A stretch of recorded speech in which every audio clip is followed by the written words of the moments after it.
Some of my red flags, I know they're very unique to me, but some of them would be like if we went on a first date and you started praying over Pancake. I don't know. I just feel like you're getting ready to be the Dateline killer. Why are you doing that? Spiritual? Why are you praying? You don't know me. I don't have to know you to pray. No, it's too much. Like, I'm so good. I prayed over my pancake. Next thing you know, Keith Morrison's like, boy, she really liked those pancakes. Now we can't find her. Welcome back to another episode of I Take Your Point podcast. I'm John Dunson, joined by my lovely co-host, Miss Lynn. Last name is not relevant. She is again in some kind of mood. I don't know what she is going through, but, let's pray for her, love her up family because, she needs all the support she can get. Miss Lynn, how are you doing? Doing well. And yourself? I'm always better than I deserve. You know that.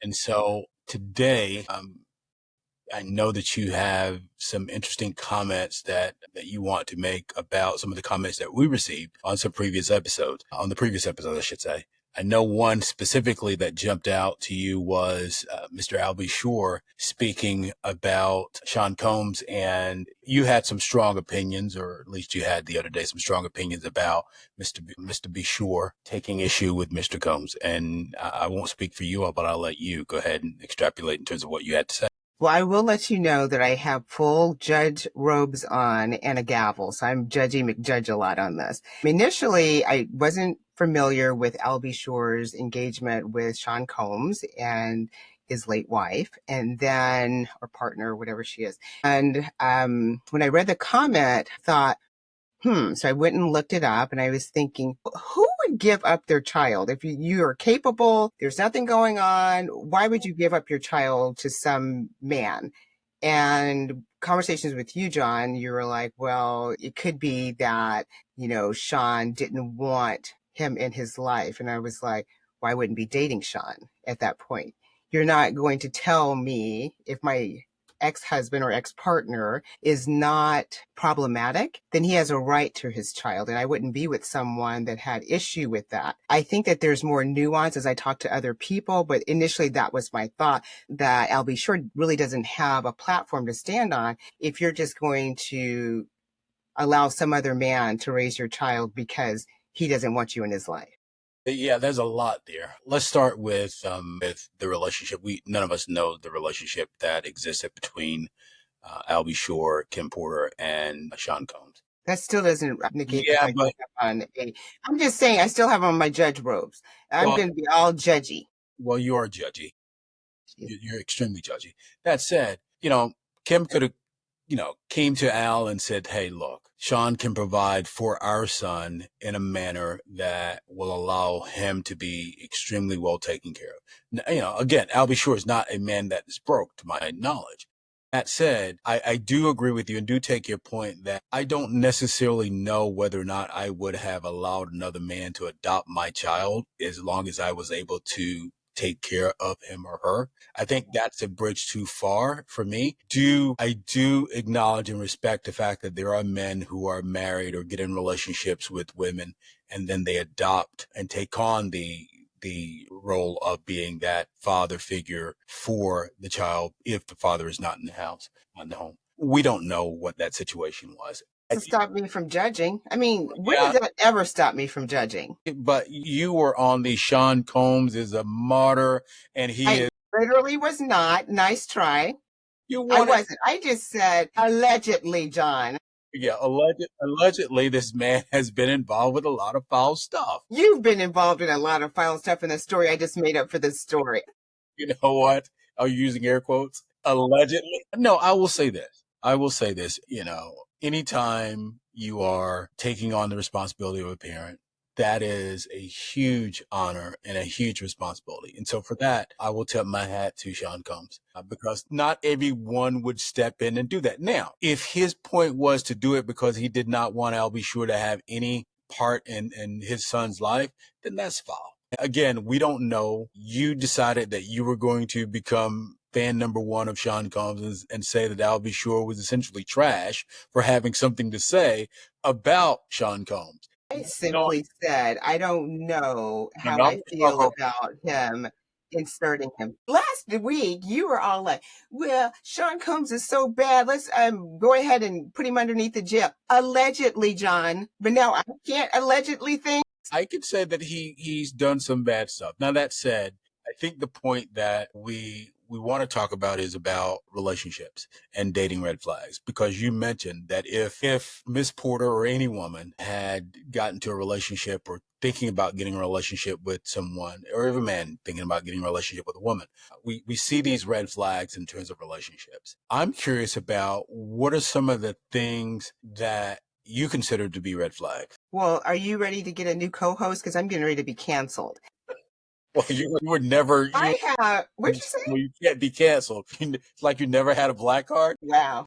So you can't be something that you weren't in the beginning. So go ahead. John, if I had feelings, they would be hurt, but I don't. Any rate, some of my red flags, I know they're very unique to me, but some of them would be like if we went on a first date and you started praying over pancakes. Like I don't know. I just feel like you're getting ready to be the Dateline killer. Why are you doing that? Why are you praying? You don't know me. I don't have to know you to pray.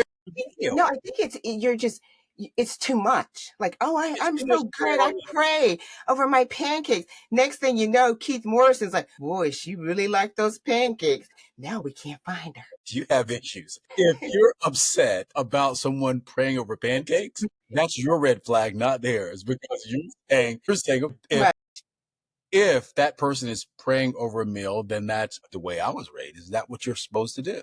I'm just saying that if you are at breakfast and I just met you, and for some reason, like it's so out of character for me, as everybody knows, that I would have spent the night with you. I mean, that's literally out of character. And so if you're just there like, oh, now I'm praying over these pancakes. Really? You're praying over pancakes? It's pretense. It's too much. So that's a red flag for me. Number one, red flag.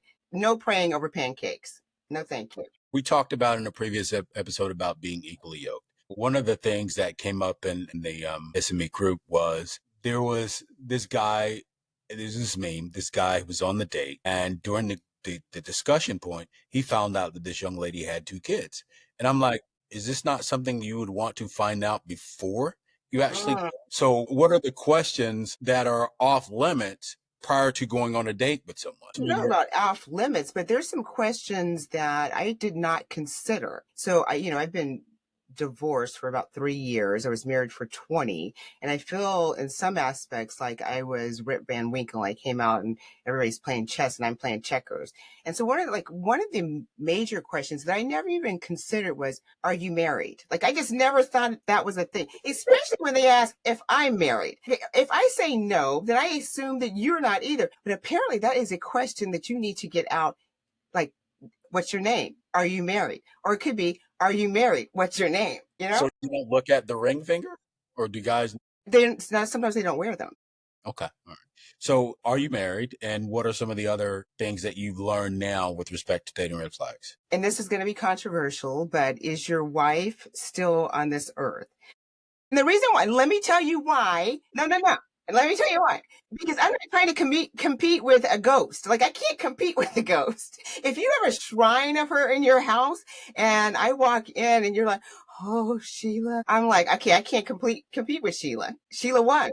So that's interesting. So if you were dating someone whose spouse had transitioned and you walked in their house and they had pictures of the spouse, would that freak you out? No, Or it wouldn't. let's say that you've been dating now for 6 months. You have the conversation that, we probably need to take them down and put them someplace else. No. I wouldn't say that.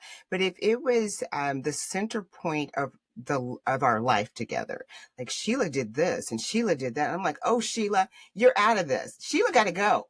We need a poltergeist in here or an exorcist. Sheila, you've got to go. Move on. You see the light? Bye-bye. Get out. Now you're kicking this woman out of her house. She's deceased. She did. Wow. Well, okay, so a dating red flag for me would be if a person is constantly talking about an ex, because I think, at some particular point, you got to move past that relationship. It didn't work for whatever reason. You learn from it and you move on.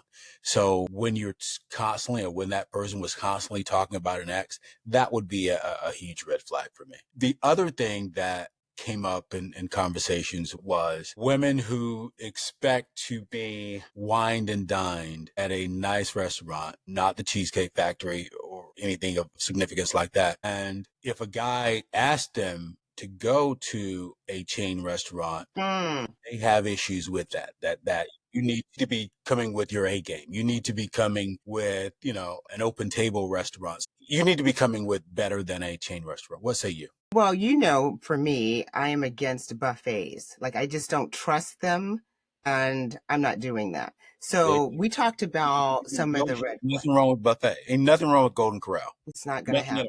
I don't know where you got all that food. Like, it's just weird to me. I don't like it. A place you would get food in. It's just too much. I don't like it. And then people with their buffet hands all over stuff, I don't like it. So talking about that, one of the things that I would not entertain is someone, and I take offense to this, if when I'm working out, because sometimes I can look very unhoused when I'm working out, someone saying to me, oh, I'd like to take you out when I'm in that setting. Because if you think that's the best I can do, you're going to take me to a buffet. And I don't do buffets. I just don't. I'm not a buffet girl. Again, we talked about 8 billion people in this world. Go find one of them, because I'm not the buffet girl. And it's not like you have to take me to a 5-star restaurant, but I am a foodie and I like food. I love all kinds of food, but I will also drink water and eat a salad rather than just eat to eat. So I'm not going to go to your little buffet. You know what? I would say that I'm of the mindset that you experience and you go where it is that you're comfortable. And if that means a buffet, yes, then you go to a buffet. And that just means that you're not comfortable with me because I'm not for you. But there are plenty of people that love that buffet and those little biscuits. That's so cute for them. I love that journey for them. I'm not doing it. And I can also cook. So I would rather cook than go to just anything. Okay. Well, you know what?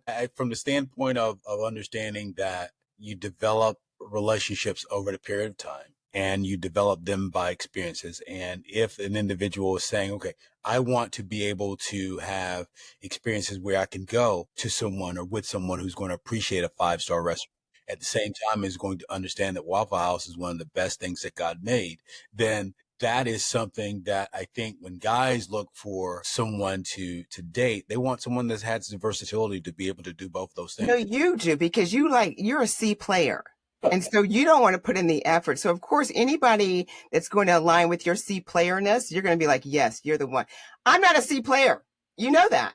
Yeah. But I will tell you this. So I also like random and I like nuance. And so if we were dating, or if it was funny and you took me to a Waffle House, like we just did that, like, hey, let's go to a Waffle House. Great. We might see a fight. I like that. That's okay. But if you thought that was the standard and we're going to continue to do it, again, I'm not the person for you. You hear me taking deep breaths back to the tragedy that is you and your dating life. And that's why I'm single. On one of the morning shows that I was listening to, this young lady had gotten upset because she put a tracker on the guy that she was dating's car, or maybe not. And so she put a tracker on the car, and because he knew she had a tracker on the car, he went and parked the car in a parking lot someplace, but it had obviously restrictions in terms of parking. And he rented a car for the day. Wow, this is a lot. So his car ended up getting towed. And because she had a tracker on the car, she saw that the car was at the police station. And he wasn't able to contact her. She wasn't able to have a conversation with him for a few hours. So she was upset.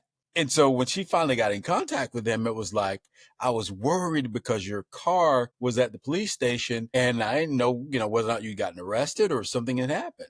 And he's like, well, first of all, how do you know my car was at the police station? So she had to confess that she'd put a tracker on this guy's car. So with all that said, you're the tracker woman.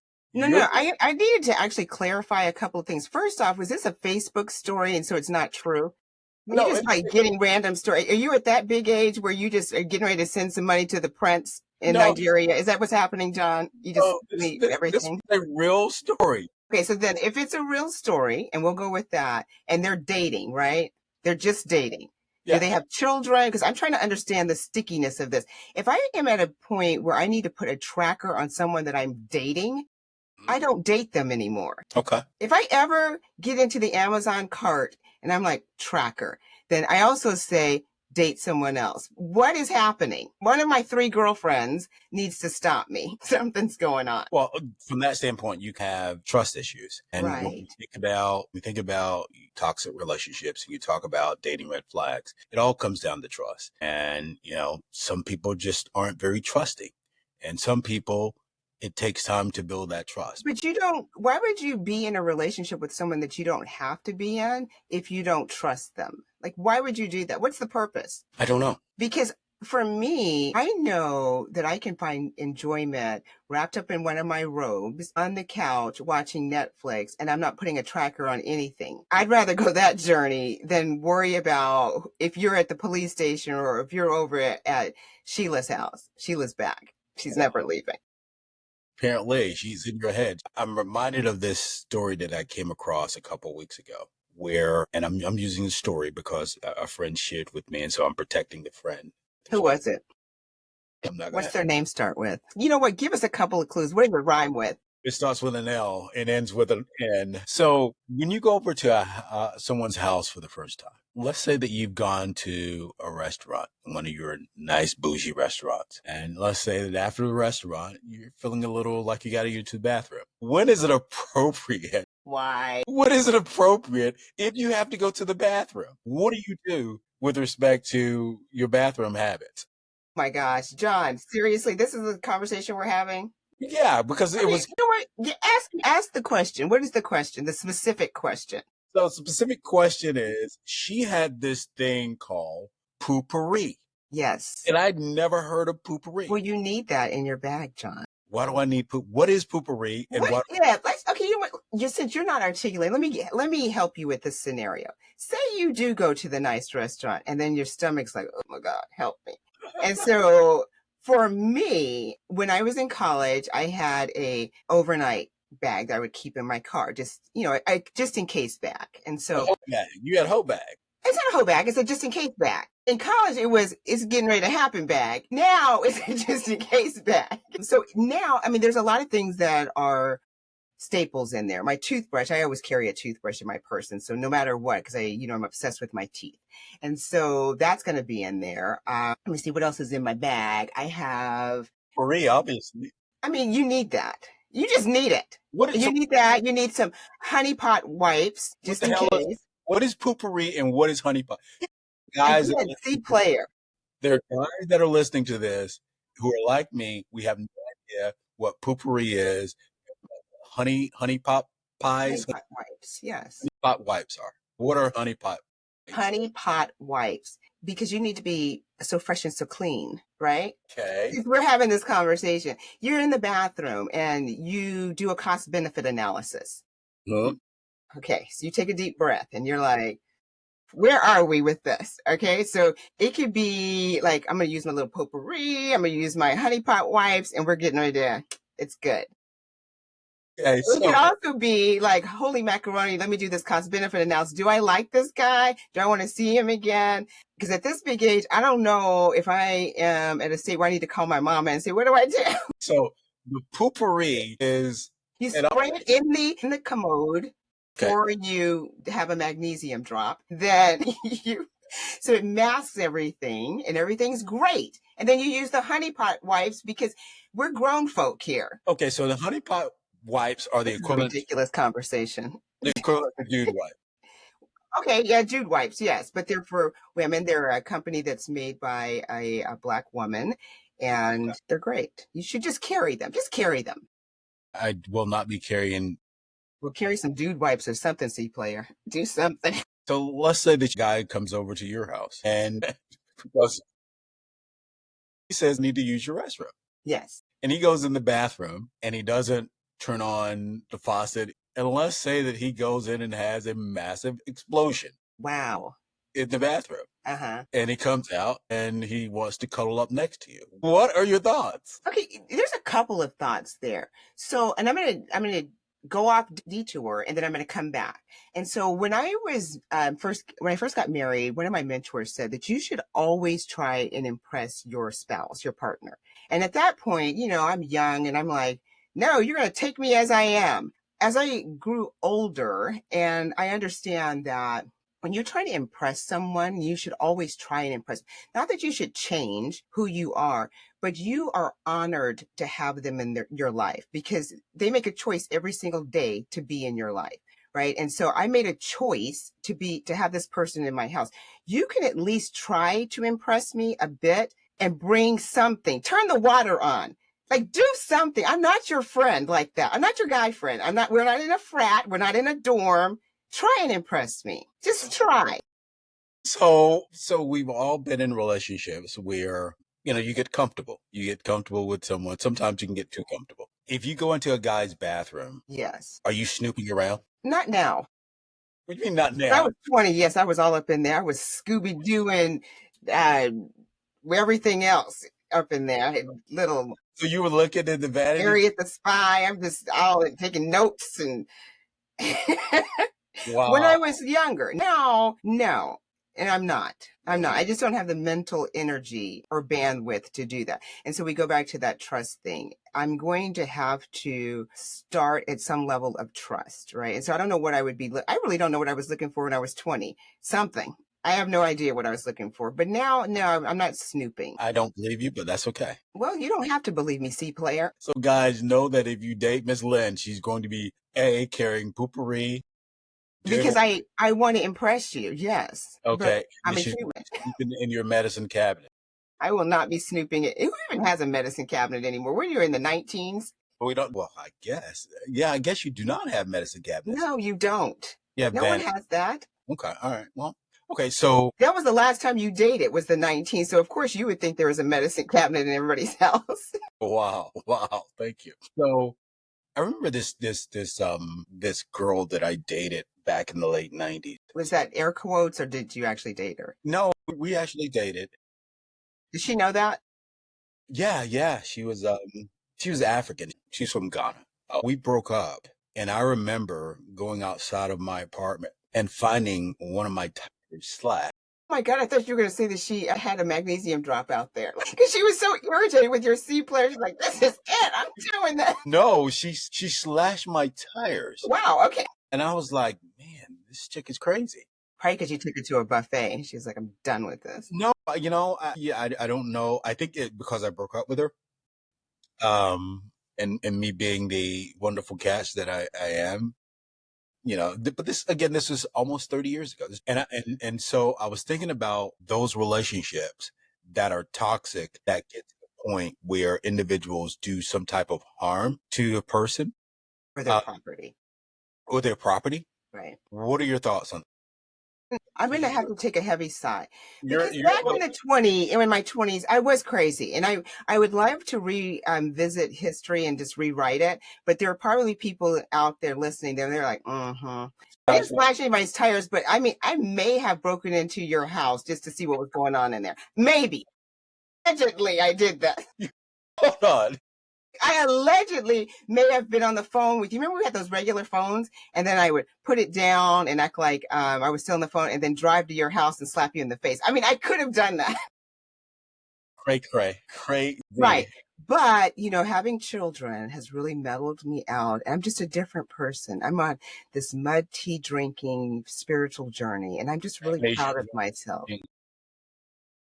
All good. Everything's great. I have been known to be a little unstable in my 20s, but again, as you move through that, you realize that it's not important and that if you have to go through all of those things to be with someone, then you have to value yourself more. And again, they are a person, right? So I'm sure at least their mother loves them. And so you should value that love that their mother has for them and say, hey, this is not the journey for us because we can't be fighting. We can't break into somebody's house. We can't slap somebody in the face. Like you just can't do that. So the other thing that came across of interest to me this week was I had an opportunity to look at, and hopefully you did as well, but I know you're not as plugged into the culture as we would want you to be, the BET Awards. And this year, the BET Awards were probably the best that they'd been in years. The thing that stood out to me was you have so much of Black culture that dictates the overall culture. And you have the BET Awards where we're really loving on us as a culture and we're really putting out quality products. And then you juxtapose that with what came down from the Grammys this week, where they're going to now decide that they're not going to be doing one category for country music artist of the year. They're now going to have the country music artist traditional and country music artist contemporary. We're going back to segregation. Now This, I can get in a swimming pool. This is great. and a part of that is because of what we would call the Beyonce effect. Wow. And so when you think about country music and the fact that country music was started Yes. by Black folk, and yes, we've migrated away from it to do other things, but it is still in the DNA of being started by the culture. So I say all that to ask you, when you look at award shows and when you look at external validation via award shows, what are your thoughts on it? So you know this, and then other people know this, that I don't subscribe to any award shows. Like, I just think that they're all staged. I think that it's political. I think that whoever has the most funds, resources, and energy, they're going to have a better chance to win. Like, there have been times where in the Oscars, where a film is won, and I'm like, what? But you look and see how much effort their marketing and publicity team has put into it. So I don't believe in anything. However, I will say this. I think that these artists are amazing, and there should be some way for us to honor them other than just buying their music or, going to their films. I just don't feel that these award shows, the way that they are today, are equitable, and I don't feel like it represents what we think it represents. So I don't watch it. I Do just you don't. do you think we have too many? I mean, last week we had Eminem win Best Rap Album for the AMA when you have Kendrick Lamar, who clearly had the better year with respect to rap music. And again, I understand that this Mhm. is your bag. So I get that. Slim Shady, what are you talking about? The fact that you would quote a Slim Shady I from don't even know. Stop. years ago, 30 years ago, that, Stop. that should tell you a lot. When you think about the culture and you think about the contributions, we would be remiss if we don't acknowledge what's happening this week with respect to Juneteenth and where we are as a country and Yes. the contributions that have been made and see how it is that in some ways 2025 looks and feels as if we are going back in time. What say you about it?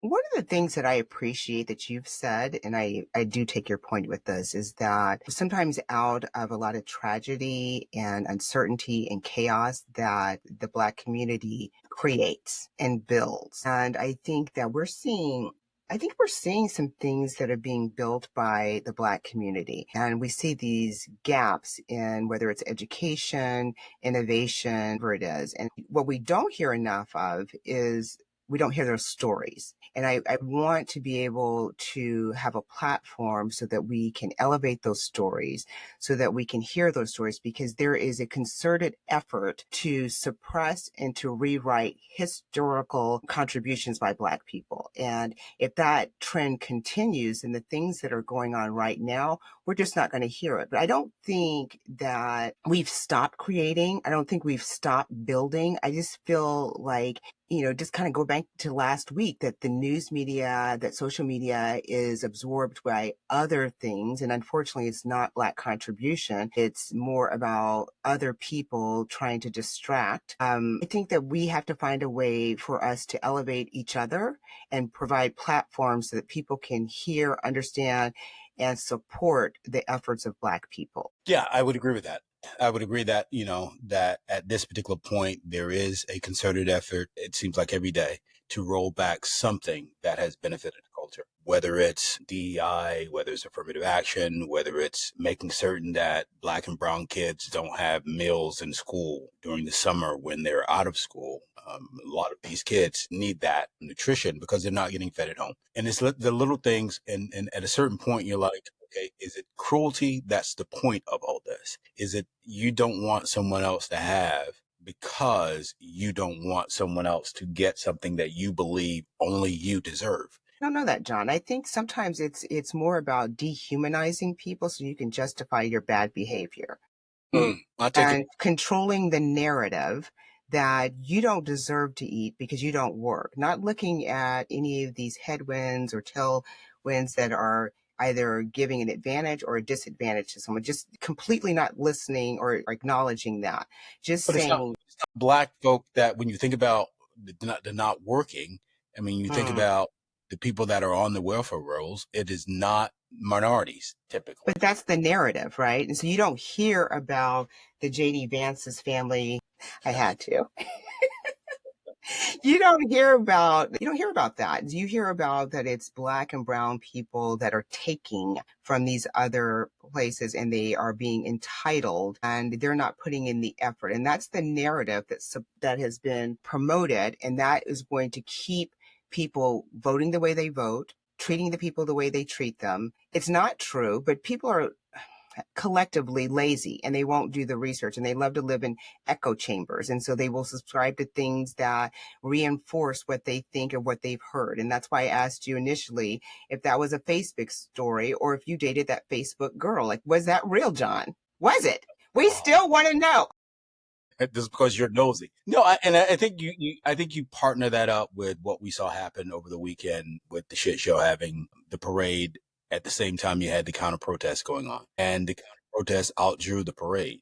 And you're thinking, okay, if all these people would have voted, we would not be having possibly this parade. And so you think about all of that, and it's like, America, I love this country. It's the greatest country in the world, but we don't learn from our mistakes. We are a reactive people. We're very reactive. And so when things happen, we react. What do you mean we? Collective we. We're reactive. Even there was a large number of black and brown people that didn't vote, or they voted differently because you didn't do your research. You thought that this narrative that was being fed to you by this echo chamber was true. And then when the things that everybody else was telling you that was going to happen. Oh my God, I'm out in the streets. Well, you won't see my black butt out in the streets this time. I was out there the last time with my little hat on, and oh my God, I'm so mad. This black one is going to be sitting wrapped up in her robe, again, watching Netflix. If I happen to see something, I may like your post, but that's the level of commitment that's happening. I'm not getting on the street. It's hot out here. Not happening. Not today. You had your chance. Wow. So I'm not a marcher. Never. I did go to. That's because you're a C player. I couldn't even imagine. I think the last march I went to was the Million Man March, which would have been in 2000. What? 2000, no, 96. The last time you dated with your medicine cabinet. Oh, you got jokes.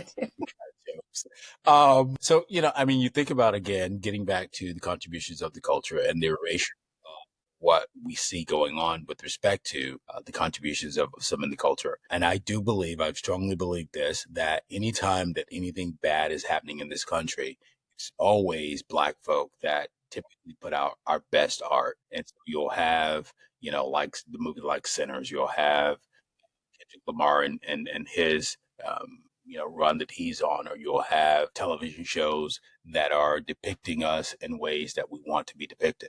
So from a creative standpoint, we tend to be able to dig deep to produce some of our greatest works. And so for that, I am happy. I'm, really, really ecstatic about what the next 2 to 3 years are going to bring with respect to the culture. Oh, may I just interject one thing before you move off that point? I believe that what you're saying is true, and I accept that.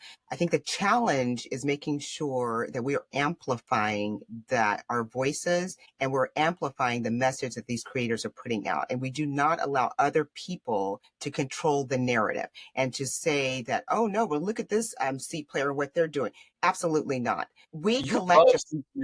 I do not love C players. I'm just bringing it up that, these C players in your little buffet and your medicine cabinets, moveon.org. But seriously, I'm just saying that you're absolutely right. We look at the movie Sinners and it was phenomenal, right? But what he was able to do is not the norm, right? And I was just watching Straw on Netflix, and Tyler Perry movie. It was insane, but everybody go watch it. And the two actresses I think they were on Good Morning America, and they were saying how he paid them their worth.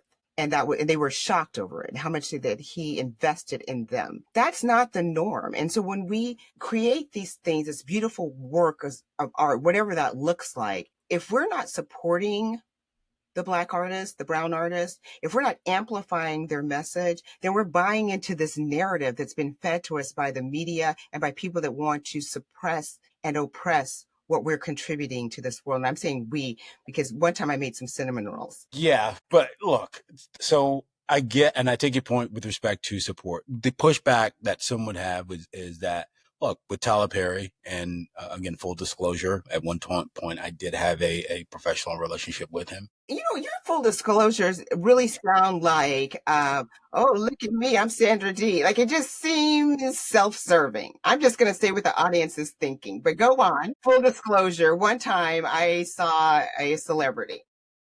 So the hater in you, because you're such a hater. But okay, but Tyler, the pushback could be Tyler creates vehicles, but he doesn't invest. And yes, he pays his actors and actresses, but it would be better if he invested in other writers, other directors, other producers, so he's not the only one who's putting out what you would consider mediocre work. I said some of his work is not for me, some of it, but there's a lot of the work that is for me. And I, no matter what, whether I appreciate a piece of work that he put out or not, I'm going to appreciate him and what he's able to do and what he's accomplished. I did not know what about the investment in the writers and things. And so maybe that could be another conversation that we have so we can explore that. I think that's worth having. I'm really looking at the things that I know about and that he's done. And I celebrate that, but I would like to get more information so that I could put my judgy uniform back on and my gavel, become Judgy McJudge a lot. Look, I think that we can understand that there are creatives like Tyler who have a massive platform, and he's been able to accomplish a great deal over the course of his career. I've always taken the approach that even if he's not hiring writers, directors, or producers to help with his project, he is still hiring people and giving them jobs that give them opportunities to learn. And whatever they do with that knowledge is then on them. So from that standpoint, we salute him for what he's been able to do and accomplish for the culture. And if you had told me 30 years ago that this is where dude would have been, then I would have called you crazy because I did not see it. This name dropping, it's just too much. I mean, it is. How are you going to get out of your room with that big head? I don't know. Do we need to call someone? Just the ego. They hate. All right. So as we put a bow on this week in this episode, we had a lot going on with respect to politics and with respect to the culture. What is something that you're looking forward to as we get ready to celebrate Juneteenth? I am looking forward to going to a really nice restaurant supported by a Black-owned business here in Austin, Texas. There are a couple of them here, and so I will be supporting that again. I love food.